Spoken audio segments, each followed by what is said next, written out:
Oke, baik teman-teman, terima kasih media semuanya. Lama nih gara-gara Pak Femi aja nih. Ini 2007 lama banget sih. 2009 ke 2000 berapa nih sekarang? 2023 15 tahun. Saya juga lupa terakhir 2007. Tapi yang pasti bersyukur nih, alhamdulillah Tony Ginting bisa juara di kejuaraan Asia. Mudah-mudahan yang saya lihat itu kan pinginnya stabil ya. Nanti nggak cuma sekali juara atau berapa lama lagi. Udah mulai konsisten. Apalagi sekarang kan menjelang nanti ada goal besarnya itu kan Olimpik kan.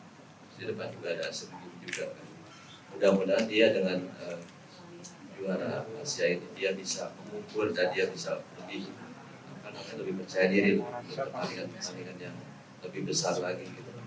Dan memang dia udah waktunya gitu. Jadi orang kalau kita sebagai penonton sekarang Excelsen lagi gitu. Jadi saya harap juga Indonesia memang udah waktunya juga.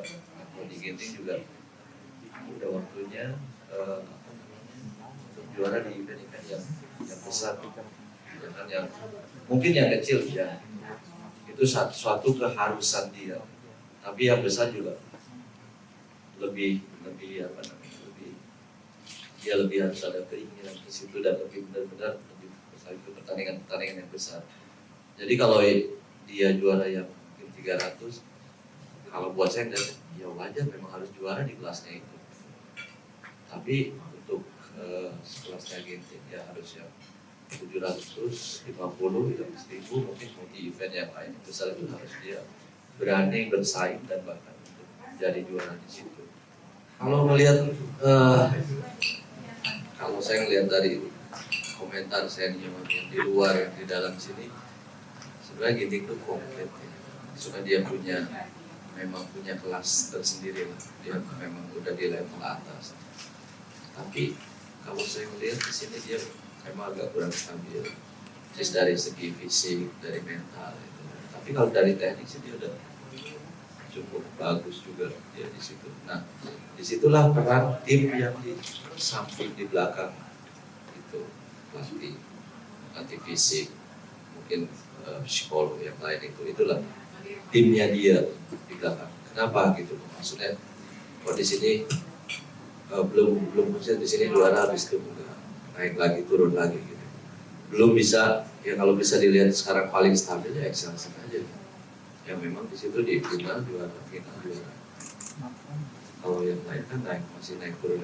Meskipun sekarang dia yang ranking 2 gitu. Kalau menurut saya ranking itu kan kita ikut pertandingan banyak aja, yang lain nggak ikut otomatis naik sendiri kan. Yang ingin kita lihat itu kestabilan mereka di satu kompetisi mencapai di mana sih gitu kan. Paling tinggi dia juara, final, semifinal gitu. Itu harus sudah levelnya di situ. Kelas Ginting gitu. Nah, makanya harus dikuatin juga di situ yang tim pendukungnya, yaitu pelatih fisiknya apakah memang udah maksimal, pelatih tekniknya, mungkin yang lain-lainnya. Mungkin dari segi sekarang kan dibilang ada sponsor kan, nutrisi apa sih? Mau udah mendukung ke situ, udah maksimal apa belum?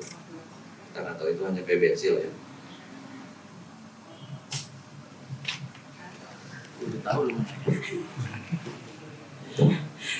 Ini kan kalau di kejuaraan Asia sebenarnya kan sama kan ya, levelnya 1000 dengan poin BWF yang sebelumnya gitu. Terus kalau melihat udah juara begini, sebenarnya dia udah menjawab belum sih untuk bahwa Ginting memang jadi tulang punggungnya tunggal putra gitu, karena kan sebelumnya cukup keras nih sama tunggal putra gitu. Ya level 1000, tapi kan di Asia, Eropa yang lain kan nggak main. Kita tahu nomor satunya kan masih di Eropa juga. Terus kalau dulu itu juara Asia, karena memang yang menguasai Asia semua kan. Ranking semua yang juara dari Asia. Jadi memang sangat bergengsi. Yang mudah-mudahan sekarang juga iya. Dan makanya tadi saya bilang, mudah-mudahan ini jadi satu motivasi buat Ginting, dia bahwa dia ada di level atas gitu, untuk membantu dia juga bisa bersaing di yang lain juga, nggak hanya di Asia aja. Maksudnya masih banyak pertandingan yang lebih besar daripada itu gitu, untuk kedepannya. Apalagi sekarang kan besok Sudirman, kalau misalnya dia dibilang tulang punggungnya dia sudah harus, kalau nggak dia siapa lagi? Ya mungkin antara dia sama Jonathan. Tapi kan sekarang tergantung rankingnya, sekarang rankingnya di atas kan Ginting, mau nggak mau harus dia gitu loh. Dan itu ya bisa dibilang beban, tapi buat nggak tahu ya, buat saya pribadi beban itu jadi satu motivasi ya. Karena kalau kita cuma lurus aja gitu aja, mendingan nggak usah gitu loh. Tapi di sini dia di Asia bisa membuktikan di pertandingan lain, kenapa enggak? Tuh lawannya juga itu juga sama-sama aja. Dari Cina, dari Malaysia, dari mana aja itu juga. Ke pertandingan berikutnya juga ketemunya ya itu lagi juga. Cuma tinggal ketemu di pertama, di kedua, di ketiga, di mana itu. Tinggal nunggu. Dari dia ya itu stabilnya itu, konsistennya itu. Kenapa pertandingan sekarang bisa menang lawan ini, tapi kalau di pertandingan berikutnya kok bisa kalah? Itu tinggal ngejaga itunya aja sih sebenarnya. Tinggal finishingnya aja sih kalau Ginting. Tinggal ngatur perform dianya aja, perform dianya. Artinya bisa juga kalau misalkan ada Axelsen, bisa juga dia nggak agak kesulitan karena kan faktornya ternyata di Axelsen kalau dari kemarin. Ya sebenarnya makanya coba kalau lihat rekamannya, babak pertama bisa ngimbang kalau set pertama main gitu kan. Kadang kedua, apalagi sampai ketiga, apa gitu. Pertama, dengan kedua, sama ketiga kok bisa jalan kaki. Nggak bisa. Makanya maksudnya mereka lah yang tahu gitu. Ada yang salah apa sih? Gitu. Sebenarnya bisa ngimbangin Ginting loh, dengan kecepatannya, dengan pukulannya. Tapi di terakhir ada satu mungkin. Kalau misalkan fisik udah habis, ini udah habis, udah nggak bisa mikir, udah loss aja gitu, mainnya ngawur aja. Nah disitulah gunanya tim ini. Apalagi kan sekarang PBSI kan ada namanya sport science, mereka kan pasti analis, dia tahu lah. Dan Ginting juga mungkin diajak ngobrol, kenapa? Set pertama bisa, set kedua nggak bisa, set ketiga tambah nggak bisa. Mereka itu kan PR mereka. Di situ mereka harus menganalisis ini. Sebenarnya yang lebih mendekati bisa rame, apalagi bisa mengalahkan yang siapa Ginting. Di Indonesia ya Ginting. Kalau yang lain siapa? Ada juga. Siapa yang di bawahnya masih jauh juga.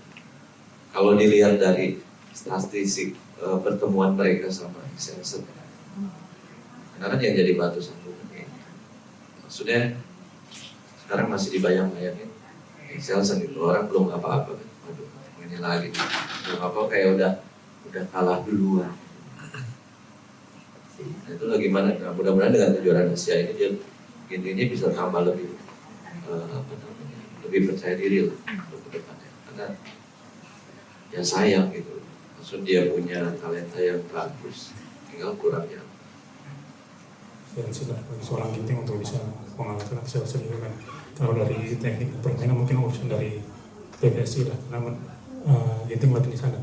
Tapi untuk masalah di luar tekniknya itu apakah bagaimana komunikasi Mas Taufik dengan Ginting, apakah selama ini ada sumbang saran masukan untuk Ginting sendiri untuk setidaknya paling tidak mempertahankan performanya atau bisa menaiki lagi dari segi mental maupun tekniknya? Apakah ada saran dari Mas Taufik selama untuk komunikasinya dengan Ginting? Terima kasih. Jujur ya, kalau komunikasi saya nggak pernah, maksudnya nggak pernah ngasih motivasi apa-apa. Dulu aja mungkin sekali dua kali, udah lama banget saya ngobrol sama Ginting. Kalau untuk sekarang sih nggak sama sekali, saya memang nggak komunikasi juga. Toh takutnya juga kan, apakah dia bisa nerima apa enggak. Terus selama ini juga dia udah gede juga kan, bisa jalan sendiri. Kecuali kalau misalkan dari anaknya yang minta, bisa aja. Atau di sini juga senior kan bukan cuma saya doang, yang lain. Orang kan tergantung dia nyaman dengan siapa. Mungkin dia ada senior yang lain yang memang bisa komunikasi dengan Ginting. Kalau saya